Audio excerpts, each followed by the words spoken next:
सामान्य धर्म, जाति धर्म, कुल धर्म को हम नहीं मानते। भागवत धर्म का अर्थ होता है जो कुछ सत्कर्म करता है, भगवान को समर्पित करता है, भगवान का ही बन जाता है। भगवान कहते सर्व धर्मान परित्यज्य मामेकं शरणं व्रज अहं त्वा सर्व पापेभ्यो मोक्षयिष्यामि मा शुचः। तू मेरी शरण में आया, सबको छोड़ करके तेरे पाप हम सब नष्ट कर देंगे। उसके बाद यदु ने नहीं दिया, तुरु ने मना कर दिया, तुरु ने मना कर दिया, अनु ने मना कर दिया। पुरु छोटा था, पुरु ने अपना शरीर ले दिया, उनका जर्जर शरीर ले दिया। बहुत समय तक उन्होंने व्यतीत किया। व्यतीत करने के बाद अंत में उनके मन में गलानी हुई, न जातु कामा कामा नाम उपभोगेन शाम्यति अवशा कृष्ण भरतमेव भुजा एवा विवर्तते। इंसान संसार में आकर के भोग भोगना चाहे, लेकिन भोग ही उसको भोग देंगे, वो कभी भोग को पूरा नहीं कर सकता है। अरे भोजन बढ़िया बना है, कितना खाओगे, जितनी भूख है उतनी तो खाओगे, और बराबर खाते जाओगे तो बीमार हो जाओगे। हर चीज की अति होगी तो भोग ही तुम्हें भोगने लगेगा, तुम नहीं भोग पाओगे। उसके बाद जो है मन पछताए अवसर बीते, दुर्लभ देह पाए हरि पद भज कर्म वचन और हिते। अब नाथे अनुराग जाग जड़ त्याग दुराशा जियते, और बुझे न काम अग्नि तुलसी कहे विषय भोग भोगियते। लकड़ी में आप घी डालोगे तो लकड़ी और प्रज्वलित होगी, अग्नि जलेगी, और घी डालना बंद कर दोगे तो अपने आप राख हो जाएगी। ऐसा विचार करके उन्होंने धत्वा स्वम जनस्तम सतबाद पदे इंग्लिश प्रलाह दिशा दक्षिण पूर्व श्याम दक्षिण तो यदु, दक्षिण का राज यदु को दिया, और दुहु को उन्होंने अग्नि कोण का राज दिया।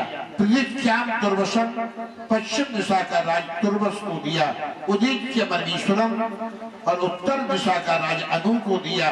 मेन गद्दी पर पुरु को बिठाया, और अंत में नमस्तुभ्यं भगवते वासुदेवाय वेद से सर्वभूतादि भाषाएं शांताय प्रेते नमः। इन मंत्रों का जाप करते हुए ये यात्री अपने भगवत धाम के लिए चले जाते हैं।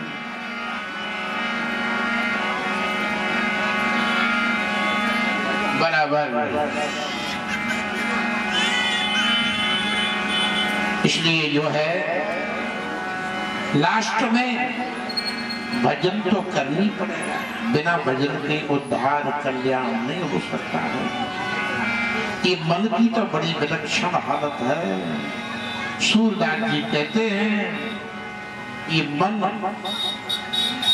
ऐसी जेवरी बना के तानता है और उसी में फंस जाता है। हे हरि यह मन मूढ़ न माने,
ययाति का उद्धार हो जाता है।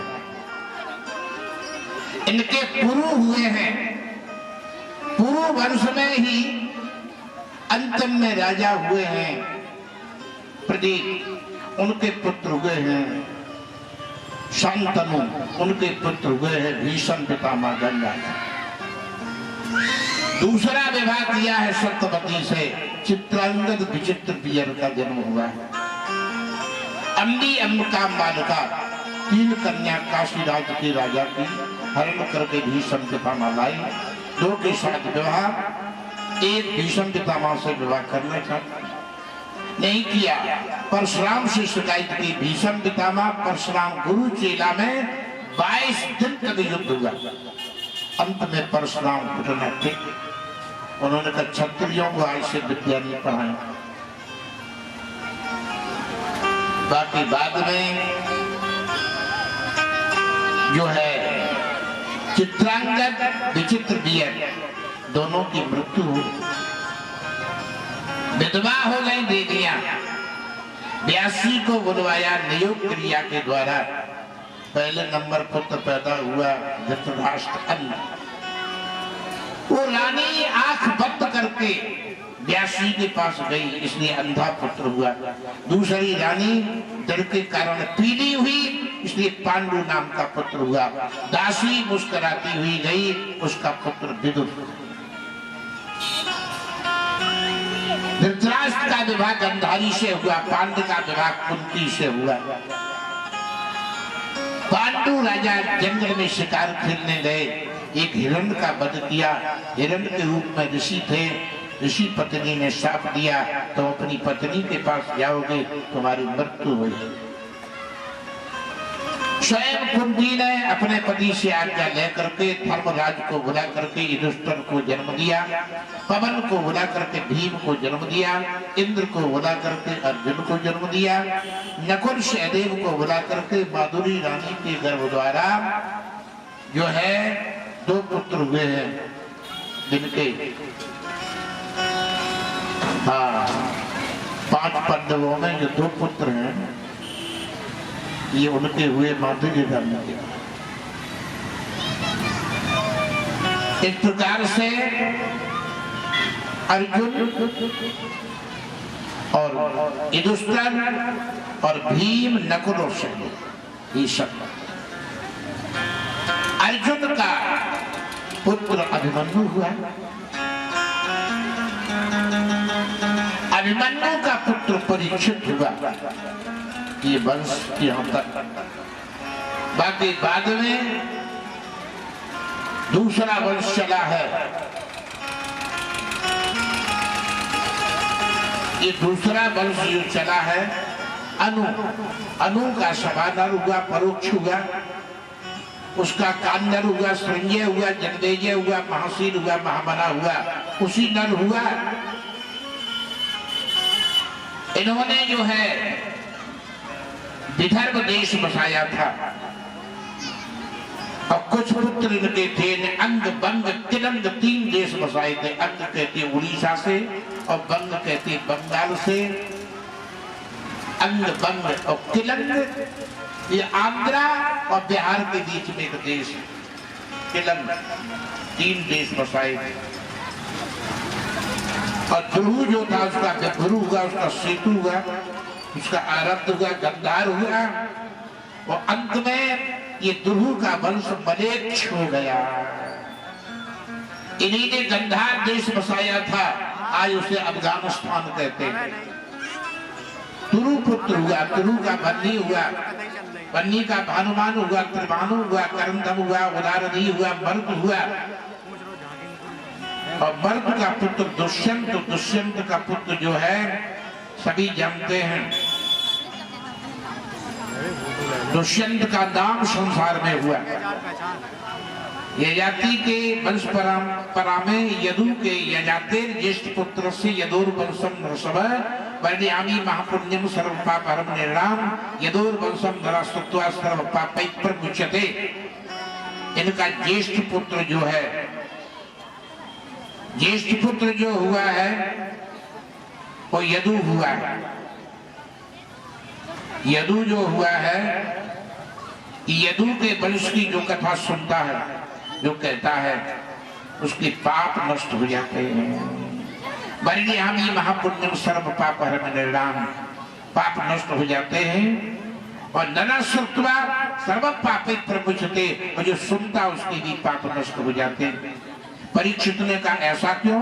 सुखदेव जी ने कहा यत्रा अवतीर्णो भगवान परमात्मा नराकृति, इनके वंश में नर की आकृति में परमात्मा ने अवतार दिया था। यदो सहस्रजित कोष्ठा नगो निपुरुत श्रुता, यदु के सहस्रित नाम का पुत्र हुआ, दूसरा क्रोष्ठा हुआ, तीसरा नद हुआ, चौथा रिपु हुआ, 5वां श्रुत हुआ। इन्हीं के वंश में महा है, वेणु है धर्म, नेत्र कुंत, सुहंज, दुर्वद, भद्रसेन, धनक कृत वीर, कृत अग्नि, कृत वर्मा, कृतौजा, धनकात्मजा, अर्जुन। अर्जुन सहस्राबाहु हुआ, इसने 85 वर्ष तक शासन किया था। सप्तद्वीपेषु भवतः अर्जुन सहस्राबाहु से परशुराम से युद्ध हुआ। 21 बार नहीं 20 बार परशुराम हारे। और 21वीं बार में परशुराम ने बुद्ध ब्राह्मण का रूप धारण करके तिरवाचा भरवा करके तो दत्तात्रेय का दिया हुआ कवच था अर्जुन सहस्राबाहु पर, वही मांग लिया। तब जाकर के अर्जुन सहस्राबाहु का वध किया। इसके 5 बालक बचे हुए थे, 5 बालक। इन्हीं के वंश में जो क्रोष्ठा है उसका बजनी, उसका स्वस्ति हुआ, रुषक हुआ, चित्ररथ हुआ, शशबिंद हुआ। 14 रत्नों का राजा था शशबिंद। 865 व्यक्ति इसके उपदेश से परम पद को प्राप्त हो गए। इन्हीं के वंश में रोमपाद नाम का राजा हुआ। राजा दशरथ की बड़ी भारी मैत्री थी। विष्णु नाम के राजा हुए, विष्णु नाम के राजा। उनके वंश में हृदीक हुए, हृदीक नाम के राजा। उन्हीं हृदीक के जो है सूरसेन का जन्म हुआ। और सूरसेन से वसुदेव का जन्म हुआ। और वसुदेव से वासुदेव का जन्म हुआ, भगवान श्री कृष्ण का। बाल लीला में ही भगवान ने बहुत दैत्यों का वध किया। महाभारत में 1,86 करोड़ 22,000 मरवाए। अंत में दुर्वासा के द्वारा अपने वंश को शाप दे करके भगवान धाम के लिए चले। ये राजा परीक्षित ने कथा सुनी तो प्रसन्न नहीं हुए। राजा परीक्षित ने कहा कथतो वंश विस्तारो भवता सोम सूर्यो राज्यम 24 नाम चरितम परमाद्भुतम। आपने कथा तो कही, लेकिन भगवान श्री कृष्ण का चरित्र विस्तार पूर्वक वर्णन क्यों नहीं किया? इससे हम प्रसन्नता नहीं हमें। अब तीर यदोर वंशे भगवान भूत भावना कृत्वाणी यानी विश्वात्मा तानी लोभ विस्तार, जो विश्व की आत्मा है उनका चरित्र विस्तार पूर्वक वर्णन नहीं किया। और आपने ये भी कहा कि भगवान कृष्ण का जन्म तो हुआ है देवकी के, लेकिन बलराम का जन्म देवकी के हुआ, रोहिणी के हुआ। एक ही शरीर से एक बालक ने दो माताओं के यहाँ जन्म कैसे कर दिया? ये भी मेरे मन में संशय है। सुखदेव की कथा कर चुके थे, वापिस लौट आए। सुखदेव जी ने कहा सुनो, इस समय सूरसेन का शासन सूरसेन देश में था, जिसे आगरा कहते हैं, और मथुरा में उग्रसेन का शासन था। मथुरा में उग्रसेन का शासन था, इसलिए उग्रसेन से कलश आदि 9 पुत्रों का जन्म हुआ था, 5 कन्याओं का जन्म हुआ था। और सूर और जो कलश के पिता उग्रसेन हैं, इनके जो भाई हैं देवक, इनकी 7 कन्या हुई थी। वसुदेव जी को ब्याह, वसुदेव जी को ब्याह। इसलिए जो है कलश को यमुना में फेंक दिया था, कंस के पूरा में बंद करके नारद जी उठा के लाए, सूरसेन देश में छोड़ दिया, वहां बना रहा, जिसे बटेश्वर कहते हैं। आज भी सौरीपुर के नाम से किला बना हुआ है। उसके बाद में वो 18-20 वर्ष का हो गया, कंस विश्व चैंपियन हो गया, स्वर्ग पर चढ़ाई कर दी, इंद्र को देवताओं को जीत के ले आया। नारद जी ने कहा इधर उधर क्यों भटकते हो, मथुरा में चले जाओ, तुम्हारे पिता उग्रसेन है। मथुरा में चला गया। 14 लोग यज्ञ करते थे, जो उसमें खीर बनाते थे, ये दैत्य लेके जाता था, सब खीर पी लेते थे। फालतू जो है अग्नि में खीर झोंकते। शिकायत उग्रसेन के पास आती थी, कंस ने कहा चुप बैठे रहो, आपने तो मुझे फेंक दिया था यमुना में, यही गनीमत है जो कुछ कहते नहीं। इसलिए पृथ्वी आकुल व्याकुल होकर के पृथ्वी क्षीर सागर में भगवान से प्रार्थना करती है, तत्र गत्वा जगन्नाथम देव देवम प्रसादम पुरुषं प्रसुप्ते उत्स्थे समाहिता। आकाशवाणी होती है, हे देवता हो, वसुदेव ग्रह साक्षात भगवान पुरुषं परा जनश्रुते तत्प्रियं सबहन्तु सुरस्त्रिया। हम मथुरा मंडल में वसुदेव के यहाँ अवतार धारण करेंगे, तुम देवता सब ब्रज मंडल में यदुवंशियों के यहाँ जन्म धारण करो, और देवताओं की देवियां भी जन्म धारण करें, और मेरे आने की प्रतीक्षा करें। ये भगवान ने आश्वासन दिया, ब्रह्मा जी ने सबको समझाया। बाकी बाद में जो है अंत में देवकी की शादी होती है। उग्रसेन सुता कलसा सुप्रिय चकीर सया रश्मीन हयादाम जग्रहा रुक्मई रक्षतैर पिता। कलश चरण में जूता न पहन करके नंगे पांवों से रथ को हाँकने जा रहा था, और देवकी का रथ चला रहा था। देवकी के भी मन में बड़ी प्रसन्नता थी, देखो मेरा भाई कितना भावुक है, वो बिना ही जूता के और नंगे पांवों से रथ चला रहा है। लेकिन ऐसे लोगों को ठिकाना नहीं, का मूड बदल जाए। आकाशवाणी हुई पतित कई से वास शरीर वाक अशक्तस्तमो गर्भो हंता या भूषी बुधा। तू जिसे अपनी चचेरी बहन को पहुंचाने जा रहा है, इसका 8वां पुत्र तेरा काल होगा। कंस ने कहा मेरी बहन का पुत्र काल नहीं हो सकता। आवाज हुई होगा होगा होगा। केस पकड़े पहन के रहे बांस में बजे बांसुरी। वसुदेव ने कहा कि अबला को मारने से क्या हाथ होगा, तुम्हें तो पुत्रों से भय है, अष्टम पुत्र से भय है। जितने भी बालक जन्मे भी हम सब आपके हवाले कर जाते, छोड़ दिया। वसुदेव जी लेकर के चले जाते हैं। पहला पुत्र जन्मता है, तीर्थ मंत्र प्रथम भजन कंसा आनक दुंदवी। आनक दुंदवी नाम है वसुदेव का। उन्होंने कंस को दिखाया, बालक को लाड़ प्यार दुलार किया, छोड़ दिया, मुझे तो अष्टम पुत्र से भय। इतने में नारद जी आ गए और नारद जी ने कहा कंस तो बड़ी पागल हो, देवताओं की माया आगे का पीछे, पीछे के आगे।